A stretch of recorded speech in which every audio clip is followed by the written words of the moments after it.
آج کے درس میں آپ سماعت فرمائیں گے مال حاصل کرنے کا لالچ اور اقتدار کا لالچ۔ مسلم اور بخاری شریف کی متفق حدیث پاک ہے۔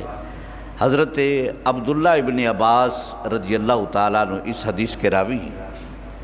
فرماتے ہیں کہ امام الانبیاء حضرت محمد مصطفیٰ صلی اللہ علیہ وسلم آپ کا ارشاد پاک ہے، سرکار نے فرمایا کہ دنیا دار آدمی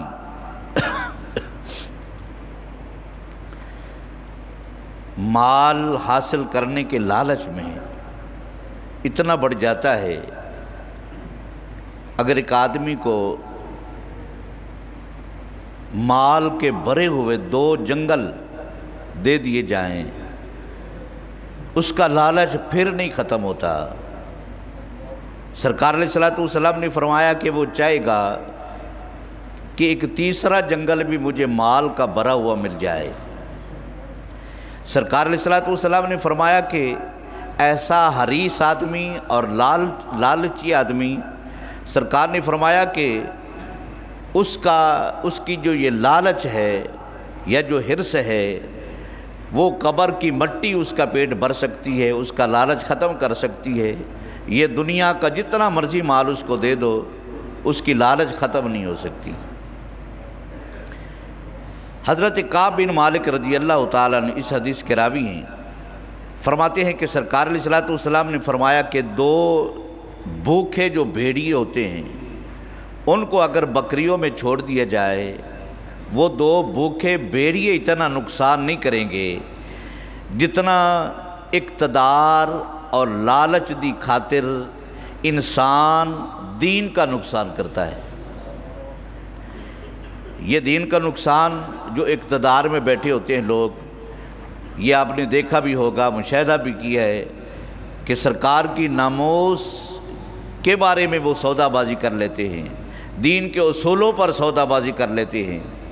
آپ نے دیکھا کہ یہ اقتدار میں بیٹھے ہوئے لوگ پیسے کی لالچ میں ہمارے جو نصاب ہے پڑھائی کا، اس میں سے جو ہمارے اکابر ہیں، ہمارے اسلاف ہیں، ان کے وہ قصے، ان کے وہ کہانیاں وہ نصاب میں سے نکال دیتے ہیں، صرف غیروں کو، اغیار کو خوش کرنے کے لیے۔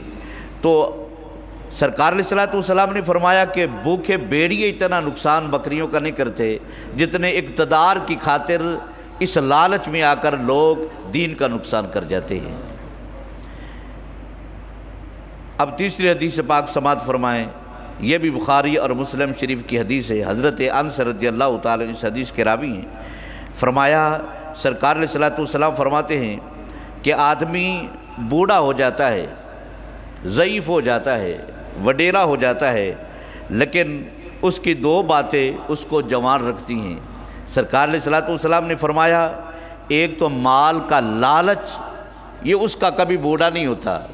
مثال کے طور پہ ایک آدمی ہے، جوانی میں اس کو ضرورت ہے، بچپن میں اس کو ضرورت ہے، لیکن جب وہ ضعیف ہوتا ہے تو چاہیے تو یہ تھا کہ اس کے ساتھ وہ مال کا جو لالچ ہے وہ بھی ضعیف ہو جاتا، وہ بھی کمزور ہو جاتا۔ سرکار فرماتے ہیں کہ وہ مال کا جو لالچ ہے اس کا پھر بھی وہ جوان ہی رہتا ہے۔ دوسری چیز سرکار علیہ الصلوۃ والسلام نے فرمایا اس کو عمر کی زیادتی جو ہے وہ چاہتا ہے کہ میری عمر بڑھتی رہے، میری عمر بڑھتی رہے۔ یہ نہیں کہتا کہ میں ضعیف ہو گیا ہوں اب عمر بھی ختم ہونے والی ہے، لیکن اس کی امید وہ پھر بھی جوان رہتی ہے کہ میری عمر زیادہ ہوگی، میری عمر زیادہ ہوگی۔ حاضرین محتشم، سرکار علیہ الصلوۃ والسلام نے فرمایا کہ مال کا لالچ اور اقتدار کا لالچ یہ بہت بڑا نقصان کر جاتا ہے۔ اللہ رب العزت جو لوگ اقتدار میں ہیں انہیں دین کا خیال کرنے کی توفیق و رفیق عطا فرمائے۔ جن کو اللہ تعالیٰ نے مال عطا فرمایا ہے وہ اچھے اور سچے طریقے سے اس کو خرچ کرنے کی اللہ تعالیٰ ان کو توفیق عطا فرمائے۔ الصلاۃ والسلام